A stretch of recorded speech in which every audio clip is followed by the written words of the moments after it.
ചോദിക്കുന്നു, ഒപ്പനയാണോ ആത്മീയത, കോൽക്കളിയാണോ ആത്മീയത, എന്താണ് ആത്മീയത? ആത്മീയത എന്ന് പറഞ്ഞാൽ നാടകം കളിക്കലല്ല എന്നല്ല, മറ്റേതെങ്കിലും ടീമിന്റെ വേഷം ധരിക്കലും നാടകം കളിക്കലും അതുപോലെ തന്നെ പരിഹസിക്കലും ഒക്കെ അല്ലാഹുവിന്റെ റസൂൽ വിലക്കിയതല്ലേ. ഇബ്നു അബ്ബാസ് ഉദ്ധരിക്കുന്ന ഹദീസിൽ തന്നെ കാണാം, നബി സല്ലല്ലാഹു അലൈഹി വസല്ലം അൽ മുഖന്നതീന മിനൽ റിജാലി വൽ മുതറജ്ജിനാതി മിനൻ നിസാഇ വൽ മുതശബ്ബിഹാതി മിനൻ നിസാഇ ബിൽ റിജാൽ. കോലം കെട്ടിയാടുന്നവര് ഇമാം ബുഖാരി ഉദ്ധരിക്കുന്ന ഹദീസാ. മുറുക്കി പിടിക്കാതെ തുറന്നു നോക്കിക്കോ. കോലം കെട്ടുന്നവര്, ആണ് പെണ്ണിന്റെ കോലം കെട്ടുന്നതോ, പെണ്ണ് ആണിന്റെ കോലം കെട്ടുന്നതോ, മാതാമണ്ടാകുന്ന മയ്യാകുന്നതോ, അങ്ങനെ പരിഹസിക്കുന്നതോ അല്ലാഹു ശപിച്ചവരാണോ? അല്ലാഹുവിന്റെ റസൂൽ പറഞ്ഞിട്ടോ നിങ്ങൾക്കത് മനസ്സിലാകുന്നില്ലേ?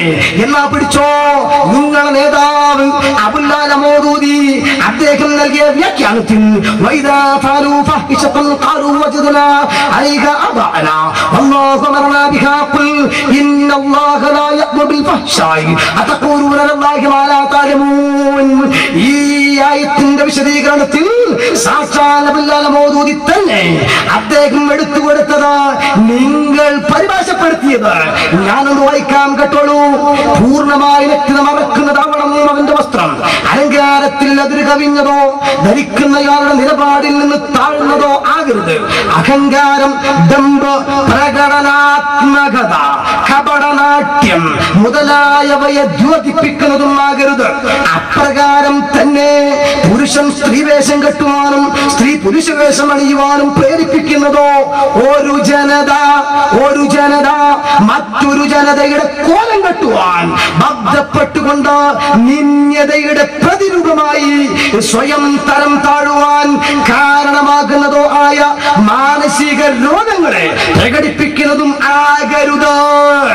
എങ്കിൽ മൗദൂദിയുടെ വ്യാഖ്യാന പ്രകാരം സോളിഡാരിറ്റിക്കാരെ വിളിക്കാം മാനസിക രോഗികളെ, ഒരു തരം മിസ്റ്റീരിയ ബാധിച്ചവര്. എന്റെ വകയല്ല, മൗദൂദിയ പറയുന്നത്. അല്ലാഹുവിന്റെ റസൂൽ പറഞ്ഞിട്ട് നിങ്ങൾക്ക് പോരാ, ഖുർആൻ പറഞ്ഞിട്ട് നിങ്ങൾക്ക് പോരാ എങ്കിൽ മൗദൂദി തന്നെ പറയുന്നു ഒരിക്കലും നിങ്ങൾ അത് ചെയ്യരുത്. ഞാൻ നീട്ടിക്കൊണ്ടു പോകുന്നില്ല. ഇതെല്ലാം സംഭവിച്ചതിന്റെ കാരണം എന്താണോ? പാരമ്പര്യമായി കിട്ടിയ മാല ആദർശം പൊട്ടിച്ചെറിഞ്ഞ് മൗദൂദിയുടെ തലയിൽ നല്ലതെന്ന് തോന്നുന്ന ആശയം അവർ എഴുതി വെച്ചപ്പോൾ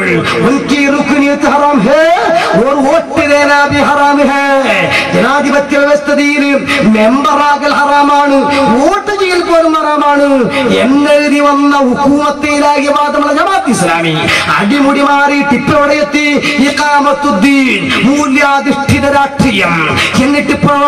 ഇപ്പോൾ വോട്ടിന് കുഴപ്പമില്ല എന്നല്ല, ഞങ്ങൾ ബഹുമാനപ്പെട്ട സയ്യിദന്മാരും അല്ലെങ്കിൽ ബഹുമാനപ്പെട്ട കമറുനെ പോലെ പണ്ഡിതന്മാരൊക്കെ കടന്നു വരുമ്പോ ആവേശത്തോടെ അല്ലാഹു അക്ബർ അല്ലാഹു അക്ബർ ഇത് ചൊല്ലിയിട്ട് സ്വീകരിക്കാറുണ്ട്. ആ സ്വീകരണം ഞങ്ങൾക്ക് ആവേശം കൊണ്ടും അവരോടുള്ള ബഹുമാനം കൊണ്ടും ഞങ്ങൾ നടത്തുന്നത്. അത് നടത്തണം എന്ന് ഖുർആനിന്റെ അധ്യാപനമാണ്. എന്തേ അല്ലാഹുവിന്റെ ഖുർആൻ പ്രഖ്യാപിച്ചപ്പോൾ സാക്ഷാൽ ഇബ്നു കസീർ തന്റെ വ്യാഖ്യാനത്തിൽ കാണാം, മഹാന്മാരായ റസൂലുള്ളാഹിന്റെ കുടുംബക്കാർ, ആ കുടുംബക്കാരെ ഇക്റാമാക്കലും തൗലീമാക്കലും ഇഹ്തിറാമാക്കലുമാണ് ആ പറഞ്ഞ ആയത്തിന്റെ യോച്ചാകുന്നു.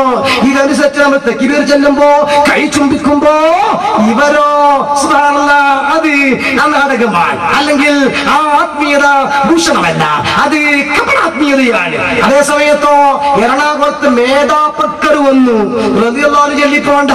ആ മേധാപക്കർ വന്നപ്പോ നേരെ വിളിച്ചിട്ട് ബി വെൽക്കം, വാ വെൽക്കം, ബി വെൽക്കം നേതാജി, വാ വെൽക്കം നേതാജി, സോളിഡാരിറ്റി സിന്ദാബാദ്. സുബ്ഹാനല്ലാഹ്, സീഡിയിലെ രംഗം ശരിക്കൊന്ന് കാണണം. ഹിജറ പോകുന്ന സമയത്ത് റസൂലുള്ളാഹിന്റെ മുമ്പിൽ ചിലപ്പോൾ സിദ്ദീഖിലേക്ക് വന്ന് നടക്കും, ചിലപ്പോൾ പുറകിലേക്ക് നിൽക്കും, പിന്നെ ഫ്രണ്ടിലേക്കും പിന്നെ ബേക്കിലേക്കും. എന്റെ ശത്രുക്കൾ വരുന്നുണ്ടോ നോക്കാൻ.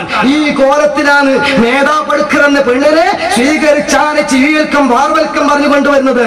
അല്ലാഹു അക്ബർ ആത്മീയത ചൂഷണം ചെയ്യല. ഈ വെൽക്കം വാർവൽക്കം അത് സ്വർഗത്തിലേക്ക് ഡയറക്റ്റ് ടിക്കറ്റാ അല്ലേ? ഇത് തീർന്നിട്ടില്ല, നോക്കിക്കോ നിങ്ങൾ.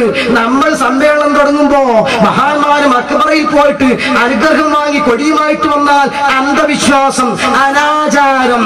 ഇവര് സമ്മേളനം തുടങ്ങുമ്പോഴോ പ്രാച്ചിമടയിലെ മൈലമ്മയുടെ അനുഗ്രഹം വാങ്ങിയിട്ട് സുബ്ഹാനല്ലാഹ് അവരുടെ സോൾഡാറ്റ് സമ്മേളനം തുടങ്ങുന്നത് എല്ലാ ക്ലിപ്പുകളും ഞങ്ങളുടെ കയ്യിലുണ്ട്. ഒരുപാട് സ്ഥലത്ത് പ്രദർശിപ്പിച്ചതാ. ഇരിക്കട്ടെ, ഇതൊക്കെ നിങ്ങൾക്ക് സംഭവിക്കേണ്ടി വന്നതോ ഒറിജിനൽ ആത്മീയത എന്തെന്ന് തിരിച്ചറിയാതെ പോയതുകൊണ്ടാ. അതുകൊണ്ട് അതിനുള്ള പരിഹാരം